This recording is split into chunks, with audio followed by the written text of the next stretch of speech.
Assalamualaikum warahmatullahi wabarakatuh.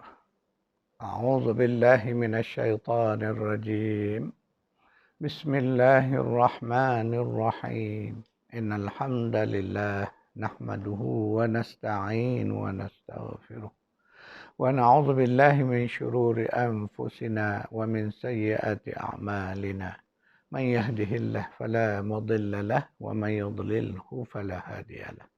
أشهد أن لا إله إلا الله وحده لا شريك له وأشهد أن محمدا عبده ورسوله اللهم صل على محمد وعلى آل محمد اللهم انفعنا بما علمتنا وعلمنا ما ينفعنا وزدنا علما سبحانك لا علم لنا إلا ما علمتنا إنك أنت العليم الحكيم اللهم آمين. Alhamdulillah, syukrun lillah. Pagi ini insyaAllah kita menyambung kuliah tadabbur surah Al-Fatihah berdasarkan kepada buku 7 ayat yang diulang-ulang. Jadi tuan-tuan perempuan, inilah buku 7 ayat yang diulang-ulang, iaitu buku tadabbur surah Al-Fatihah yang menjadi panduan kuliah kita. Tuan-tuan perempuan yang belum ada buku ini dan berhajat untuk memilikinya, bolehlah memesan kepada pihak kami. Harga jualan pasaran Semenanjung RM23 dan Sabah Sarawak RM25. Tuan-tuan perempuan, insyaAllah pagi ini kita akan menyambung bab baru, iaitu bab hamdalah. Jadi lafaz hamdalah adalah ayat kedua daripada surah Al-Fatihah. Mana kita dah memasuki ayat kedua. A'udzubillahi minasyaitanir rajim.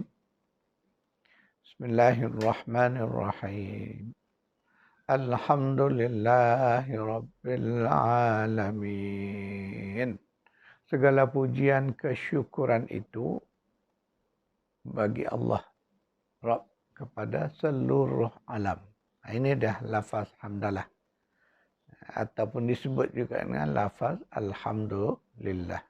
Saya akan tulis di papan hitam dan kita mulakan kuliah kita dengan menterjemah secara perkata.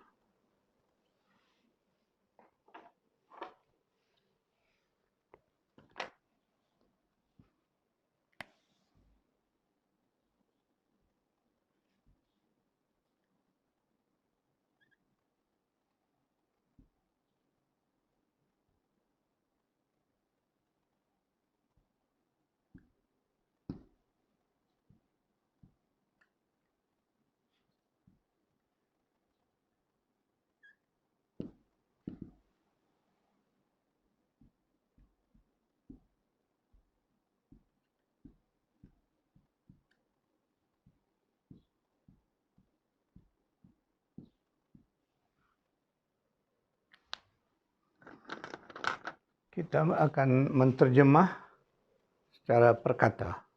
Mana kita akan buat penggalkan.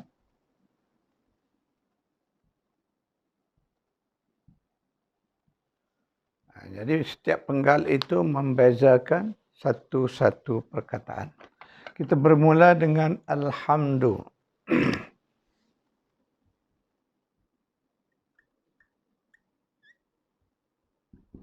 Alhamdu.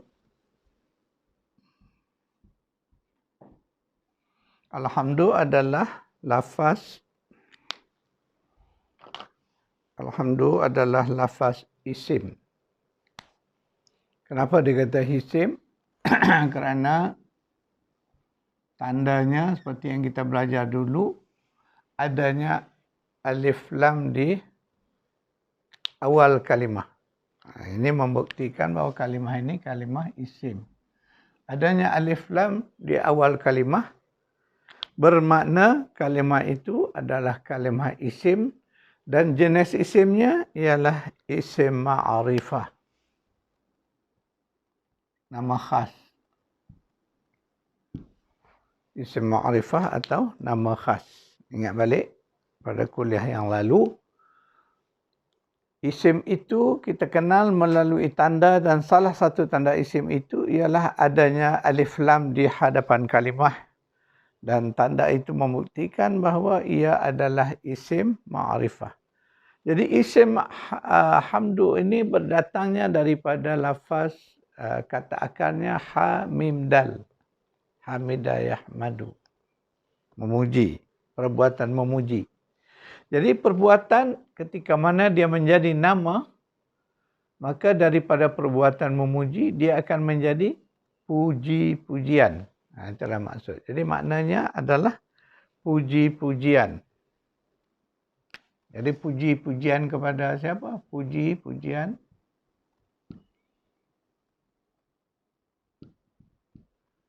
Pujian yang khusus. Sebab adanya alif lam itu menyebabkan kalimah alhamdu itu ia menjadi pujian khusus. Jadi pujian khusus itu dikenali sebagai pujian kesyukuran.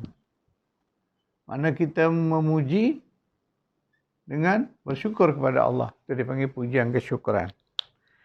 Okey, kemudian diikuti dengan kalimah berikutnya ialah huruf lam. Jadi lam ini berbaris di bawah. Dan ia adalah kalimah harfun. Harfun apa? Harfun jar. Harfun jar. Kenapa dipanggil harfun jar? Ia membaris bawahkan kalimah selepasnya.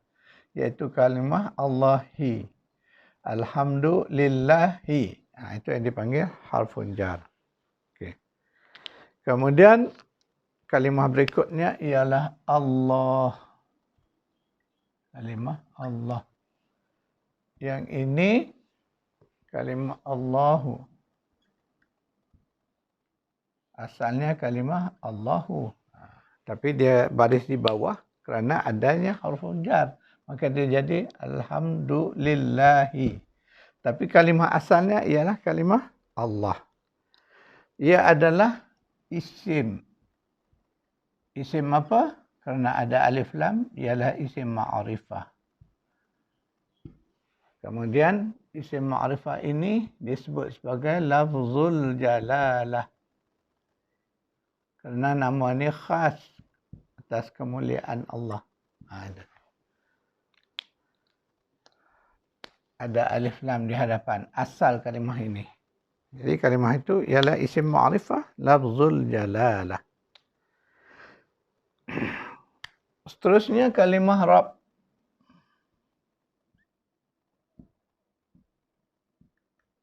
Dia asalnya Rabbun.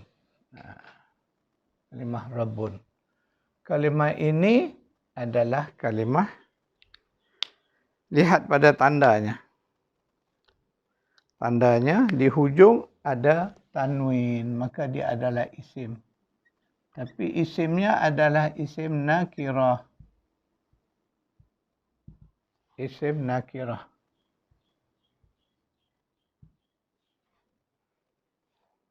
Ingat balik kalimah Rabbi ini asalnya dia tanwin, Rabbun.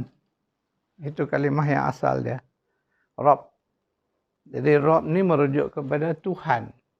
Ya, Tuhan iaitu Allah lah Rabb. Tetapi dia berubah. Tanwinnya hilang. Bermakna kalimah ini, isim nakirah ni, dia juga merubah menjadi dipanggil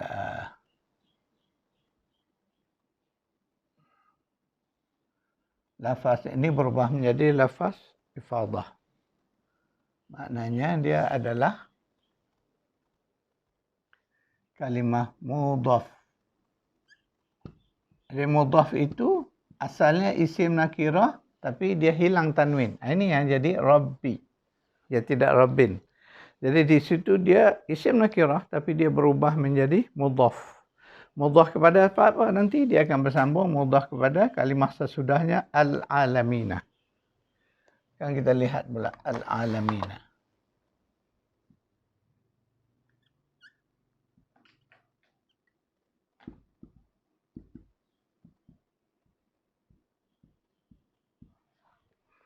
Al-alamina, lihat tanda dia.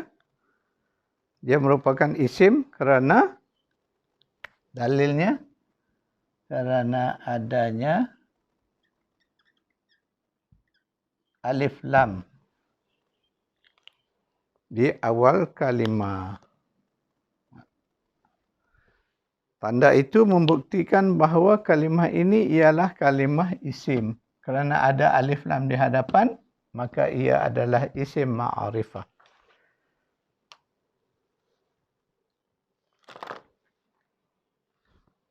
Okay, tuan-tuan perempuan lihat di papan putih. Jadi kalimah Alhamdulillahi Rabbil Alamin, dia dibina daripada 1, 2, 3, 4, 5 kalimah yang ada di dalamnya.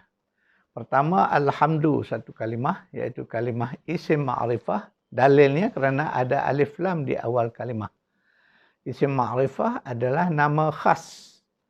Jadi maknanya pujian, kesyukuran itu. Mana yang khas itu, yang kita sebut itu.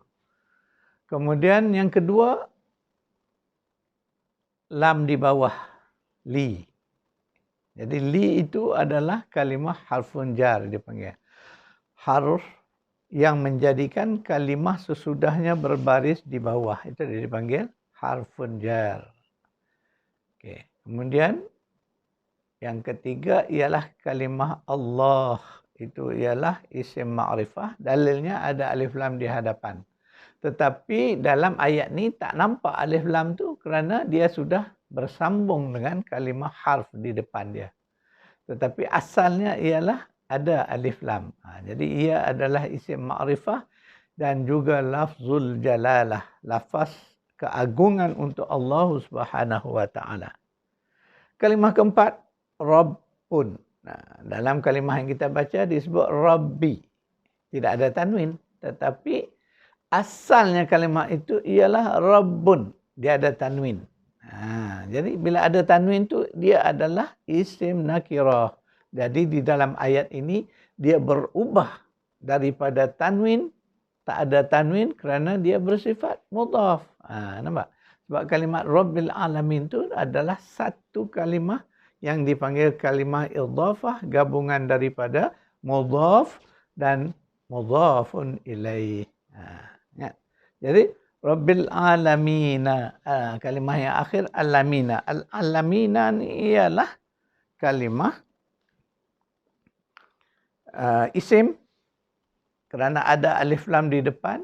Dia membuktikan dia adalah isim ma'rifah. Dan dia juga dalam kedudukan sebagai mudhafun ilaih. Sebab di depannya ada mudhaf. Maknanya ia adalah mudhafun ilaihi. Jadi tuan-tuan perempuan, insyaAllah kita dah buat terjemahan perkata dan kita i'rabkan sekali. Mana tuan-tuan perempuan pagi ni belajar dalam keadaan yang mantap dah. Mana dah tahu kalimah tu kalimah apa, isim, dan isim tu isim jenis mana. Isim ada dua jenis. Satu jenis nama khas, ma'rifah. Satu lagi isim nama nakirah. Jadi di situ ada dua-dua kalimah ini. Isim dan ada harfun jar pun ada. Jadi dalam kalimah Alhamdulillahirabbil alamin ini hanya ada isim dan harf, tidak ada fi'il dalam. Okey, tuan-tuan perempuan, mari kita sambung.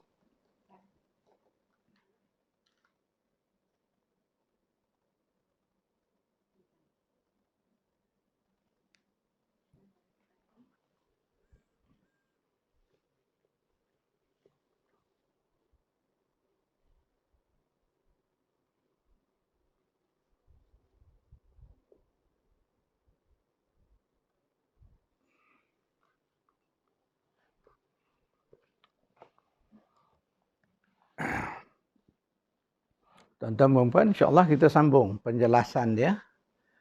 Kalimah tadi secara dipanggil harfiah, secara perkata, itulah dia kaedah kita terjemah perkata menggunakan pendekatan kita membahagikan satu-satu dan kita menterjemah serta mengi'rabkan dia. Okey, alhamdulillahi rabbil alamin. Terjemahan secara penuh ialah segala pujian kesyukuran, dalam braket dia ada itu. Mana khusus segala pujian kesyukuran itu lillahi, bagi Allah, Rabb sekalian alam. Jadi sebahagian penterjemah menggunakan kalimah Rabb ini diterjemah sebagai Tuhan. Boleh. Namun pada saya lebih tepat kita menggunakan kalimah Rabb kepada sekalian alam. Kerana apa?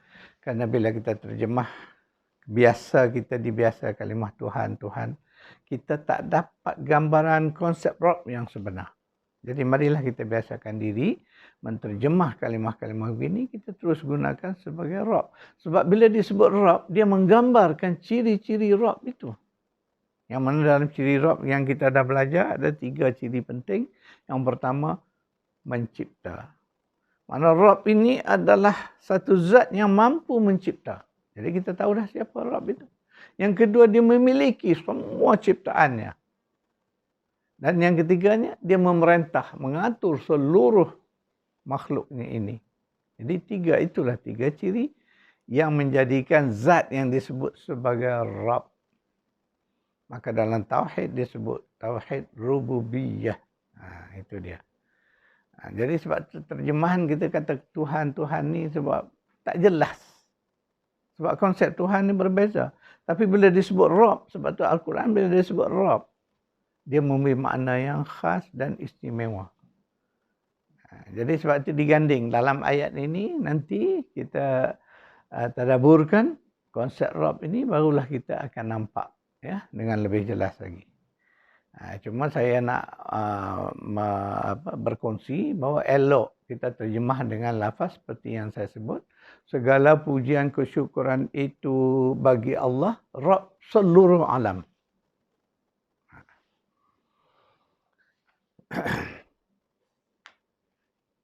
Jadi perintah melafazkan hamdalah. Jadi apakah hamdalah ini? Kita secara alamiahnya suka menyebut dia ataupun ia datang sebagai perintah. Ini mari kita lihat dalil dia. Ya. Jadi dalil, antara dalil yang kita dapat lihat ini ada dalam surah Al-Hijr, surah 15. Mari kita lihat. Ya. Surah Hijr.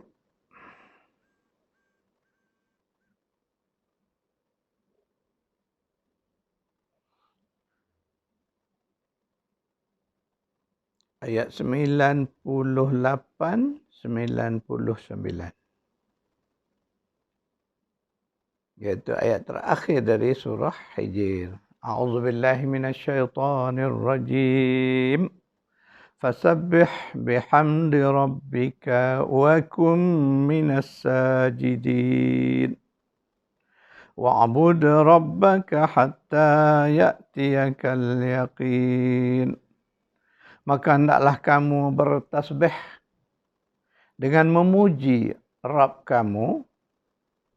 Wa kum minas sajidin, dan jadikanlah kamu dari kalangan orang-orang yang bersujud. Wa'bud rabbaka, maka hendaklah kamu mengabdikan diri kamu, beribadah kepada Rabb engkau, sehinggalah datangnya keyakinan. Sehingga datang kepadamu perkara yang yakin.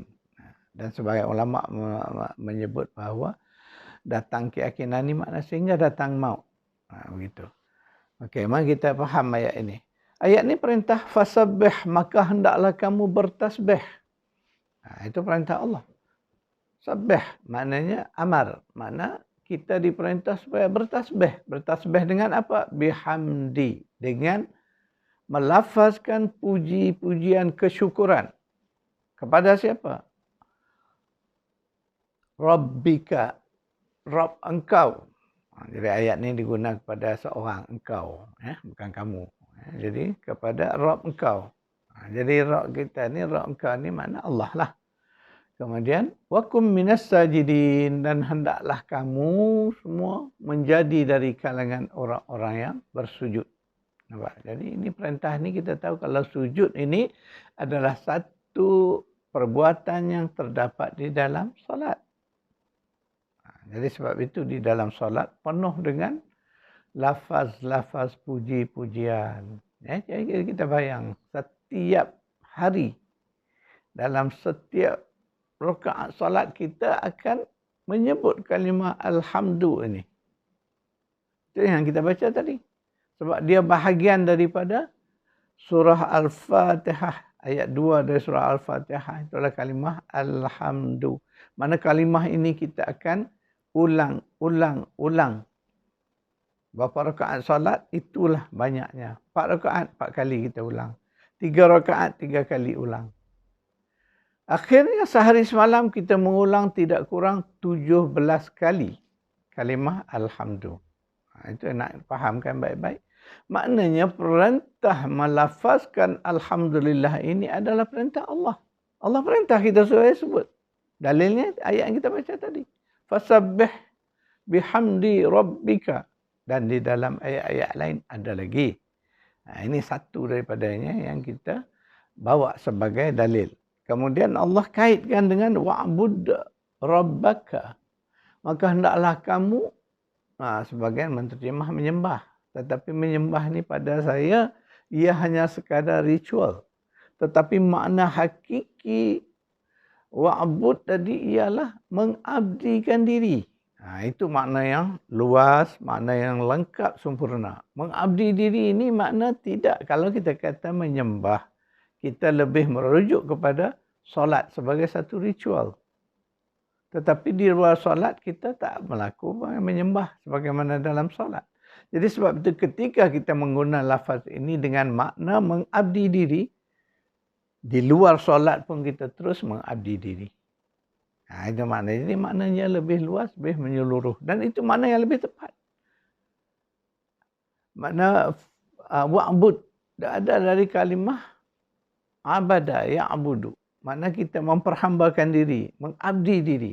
Itulah makna yang lebih tepat. Jadi hendaklah kamu mengabdikan diri. Jadi dalam konteks kita, seluruh ibadah ini adalah aktiviti mengabdikan diri. Diri kepada siapa? Rabbaka, kepada Tuhan engkau. Hinggalah datangnya keyakinan. Jadi keyakinan itu mungkin dah kematian. Waktu itulah sebab waktu kematian ini sebenarnya orang yang tak beriman pun akan yakin. Mungkinlah itu yang dimaksudkan. Tetapi dalam konteks kita juga kita boleh faham makna biarlah kita melakukan pengabdian diri kepada Tuhan ini dengan sungguh-sungguh sehingga semakin yakin kita kepada hakikat Allah sebagai Rabb kita. Itu dia.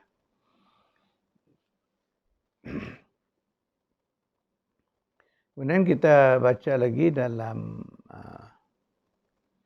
kita ingat tadi saya sebut bahawa kita melafazkan puji-pujian ini berulang-ulang.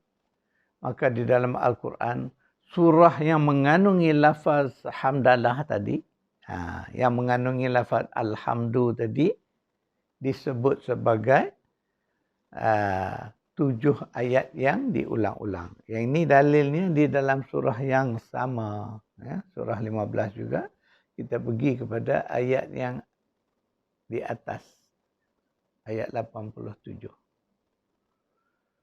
A'udzubillahi minasyaitonirrajim. وَلَقَدْ آتَيْنَاكَ سَبْعًا مِنَ الْمَثَانِي وَالْقُرْآنَ الْعَظِيمِ. Dan benar-benar pasti kami telah memberikan kepada engkau 7 ayat yang diulang-ulang dan Al-Quran yang agung. Ayat 87 daripada surah Hijr ini merujuk kepada, itulah dia surah Fatihah. Maka sebab itu saya mengambil ayat ini sebagai tajuk buku kita. Tajuknya 7 ayat yang diulang-ulang. Ini makna lafaz ini, lafaz Al-Quran ayat yang kita baca tadi. وَلَقَدْ آتَيْنَاكَ سَبْعًا مِنَ الْمَثَانِي. 7 ayat yang diulang-ulang kerana itulah 7 ayat yang ada di dalam surah Al-Fatihah yang kita ulang-ulang baca dia. Ketika mana? Waktu solat. Dan di luar solat pun kita membaca berulang-ulang dalam setiap hari. Itu disebut dengan jelas. Dan di situ jugalah mana di dalam surah Al-Fatihah ini terdapat hakikat keagungan Al-Quran. Wal-Quran Al-Azim. Mana di situlah inti sari Al-Quran itu. Sebab itulah surah Fatihah ini juga disebut sebagai Ummul Kitab. Ibu kepada kitab Al-Quran ini. Jadi tuan-tuan faham setakat itu dulu. InsyaAllah saya akan bagi nota-nota kuliah kita. Tak banyak pagi ini yang saya dah kupas.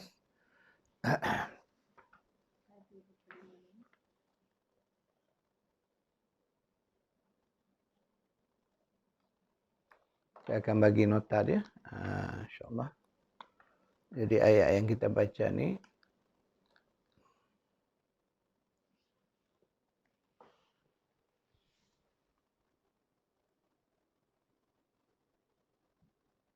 Surah Hamdalah ni adalah ayat 1, 2. Kemudian di dalam surah 15, 98, 99, dan 15 juga, 87. Ini tentang Al-Fatihah.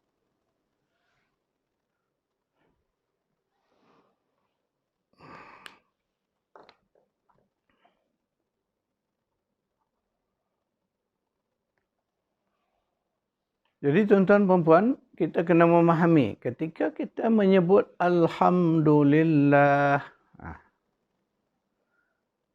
Kalimah yang selalu kita sebut secara ringkas. Itulah yang dikatakan lafaz hamdalah.